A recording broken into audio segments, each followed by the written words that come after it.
All right, Dr. Andrew Plitt here for another live quick Q&A session.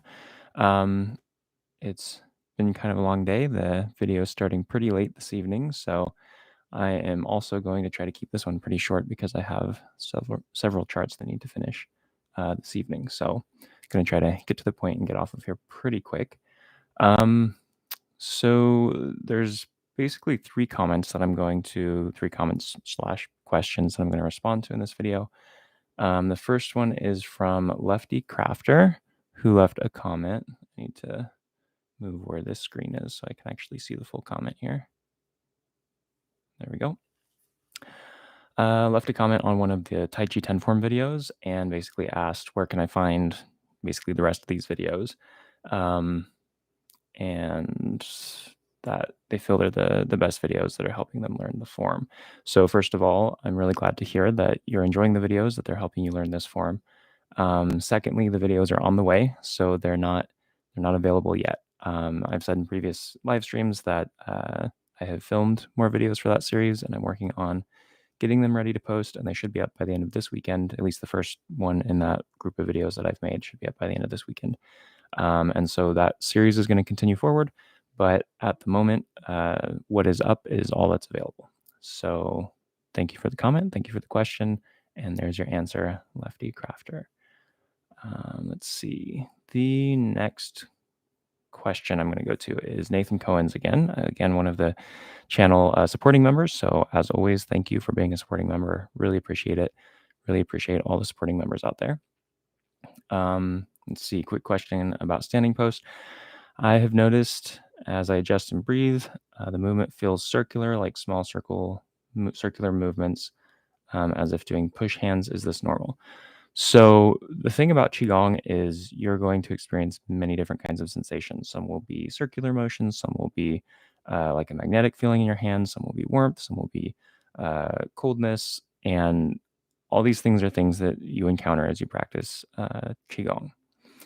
The important thing about these sensations, first of all, if there's anything that feels painful or anything that feels concerning, that's an indication that you should probably be working with someone in person.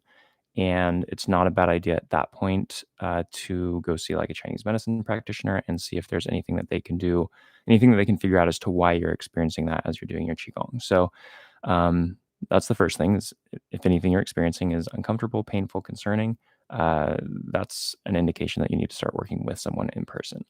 It sounds like what you're experiencing is not painful or concerning to you necessarily. It's just kind of a circular movement that you're feeling, I'm guessing, within your body, not necessarily making you move while that's another thing that we might get into in another video. But like spontaneous movement, Qigong is kind of a whole nother topic. So we're not going to go into that here. But that sensation is not abnormal. And the important thing about sensations that you experience when you're practicing Qigong is that you don't focus on the sensation. You don't chase the sensation. So sensations will come and go. And the important thing is that you stick to the basics, that you continue the practice, whether you're feeling something or not. And when you do feel a sensation, don't let your focus go from what you're doing from your practice to the sensation and focus on the sensation. Basically, what you want to do at that point is just relax. If you're doing a particular type of breathing method, or if you're focusing on a specific intention as you're doing your practice, you can let that go and just kind of come back to a place of relaxation and centeredness and relax into your practice. Just kind of let go and relax, come back to your center and be aware of the sensation, allow it to be what it is and allow it to pass as it passes. And don't, like I said, don't focus on it. It's very easy to get drawn into focusing on sensations, and that can actually derail your training a bit.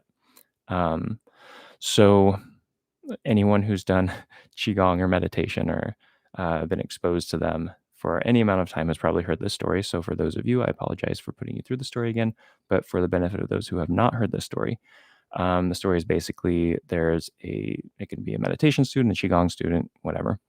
They're practicing for quite a bit of time and they're not experiencing anything. They do the practice, they don't feel anything. They go to their teacher and they're like, look, I've been doing this for like quite a while and I don't feel anything. What do I do? And the teacher says, oh, that's interesting. Keep practicing. So they go back and they practice and they practice and they practice. And at some point, they have a Qigong session or a meditation session where they feel all this energy and they have this tingling sensation and all these things happen. It's like, oh my God, I've arrived. Like this was the experience that I was expecting all along. And they're so excited and they feel like they've come to the realization of what Qigong is and what meditation is and everything that they were trying to achieve. So they go to their master feeling triumphant and they say, hey, I had this experience. This is what happened. It's, I feel like I've come to a whole new level, blah, blah, blah, blah, blah. And then they say, okay, now that I'm here, like now that I've reached this spot, what do I do? And the master goes, well, that's interesting. Keep practicing. And the point of that story is that the sensations will be there or they won't be there, but they're not the point. The practice is the point. And if you focus too much when you don't have any sensations on the fact that there are no sensations, then what you get is discouraged. And you start to say, is this practice doing anything? Do I need to find a more powerful practice? Do I need to find another instructor? Like all these things. I mean, maybe, it depends on what it is that you're practicing. Maybe there is a better practice for you. But a lot of times what it is you just need to stay the course and continue to do the basics and keep training and keep practicing. And because the goal is not the sensation. So if you're focused on sensation and you don't have sensations, that can be discouraging and it can lead you away from your training. If you're focused on sensations and you have a great experience, then your training focuses on trying to achieve that experience again.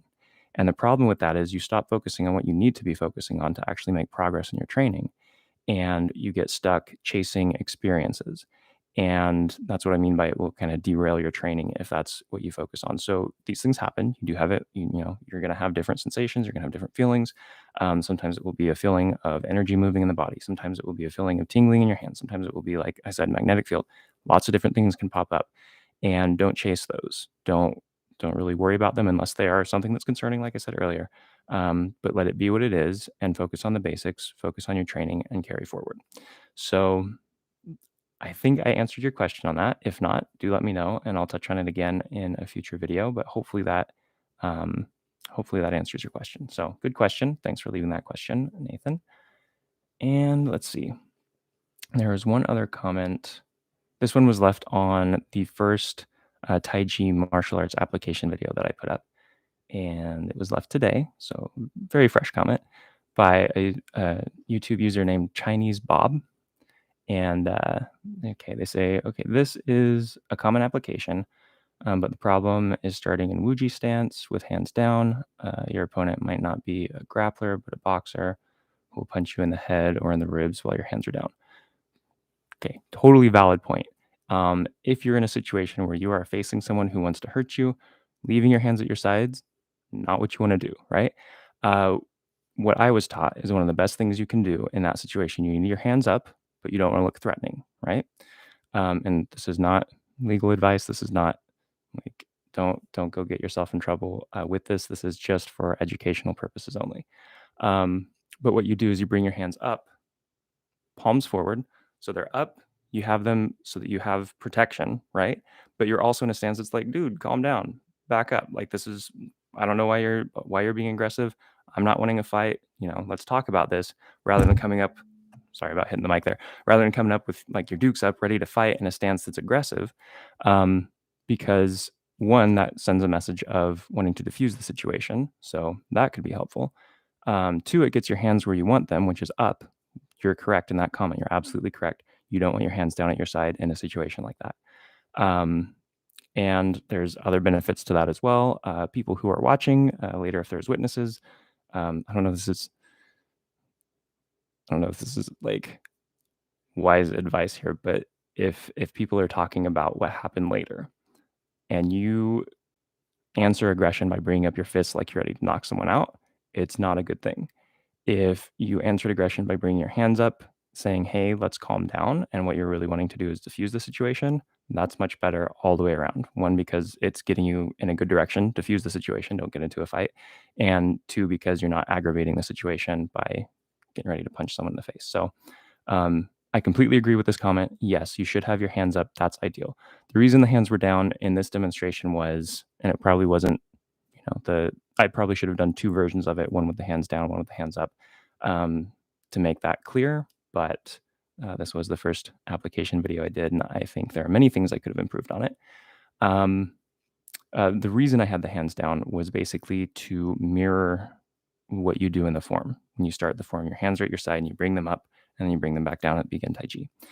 And so that was the intent of having the hands at the side. You can do the exact same application, obviously, if your hands are up high. You can bring them up. If that choke is coming in, you can bring them up and still do the same technique or something like it or whatever is appropriate for the situation from the hands up. So I do agree. And that is why my hands were down at the side at the beginning of that video and during that video.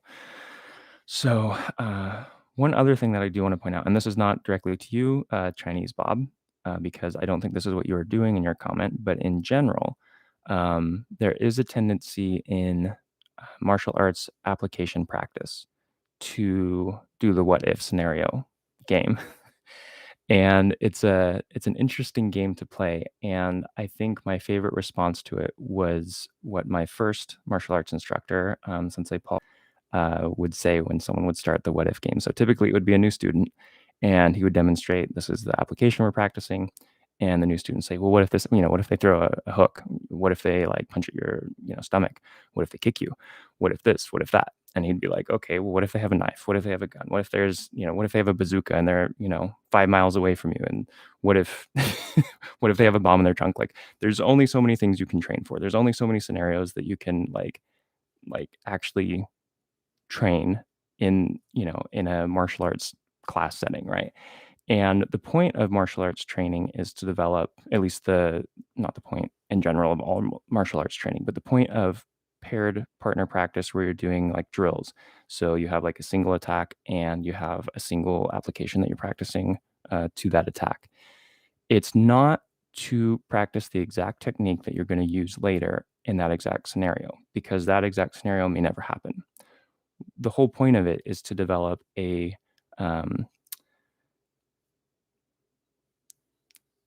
I'm losing my words because it's late. It's been a long day, so I apologize for that. But basically, you're looking for the pattern. You're looking for the essence of the movement. You're looking for the pattern that you can take from that detailed practice and apply to other scenarios that may be similar but are not the same. And that's the same thing that happens. So you start by learning a technique. You practice it with a partner. You get that technique down. Then as that technique is kind of in your system, you move on to like form training. And now you can practice the form in a meaningful way because you have a technique that goes with that form. And when that's the case, what you've done is you've taught yourself a principle, not a specific technique. So another martial artist that I learned quite a bit from the first time I was in China, his name's Umberto. And he just phenomenal guy in general, but so much fun to spar with and just such a wealth of knowledge in martial arts. And I learned a lot from him. And he emphasized this a lot when we were practicing together because when I was doing techniques and stuff, I was trying to be a little too exact as far as making it match the form and making it match, kind of exactly how we executed it when we practiced a drill or something like that. And he really emphasized, he's like, look, you can practice a technique one way in training all day long. And when you're sparring, that scenario may never happen. So did you waste your time? Like you're not going to be able to apply it just like that when you're sparring, when you're fighting. So what you need to do is go for the principle that you're learning in that technique, in that partner practice, so that principle can be applied in a variety of situations. And then it becomes useful for you. And so that's something that doesn't necessarily apply directly to Chinese Bob's comment here, but it is something that I think is important to understand when it comes to the usefulness of partner training and the usefulness of drills, the usefulness of push hands. Like push hands, you're probably not going to be a situation, if you're interested in the martial side of Tai Chi, you're not going to be in a situation that's probably directly applicable as far as push hands are practiced. But if you can take the principles that you're learning in push hands about your frame, your structure, power generation, absorption of, opponent's power, directing that into the ground, all these different things, And you can apply that with the martial skills that you practice in like partner drill training.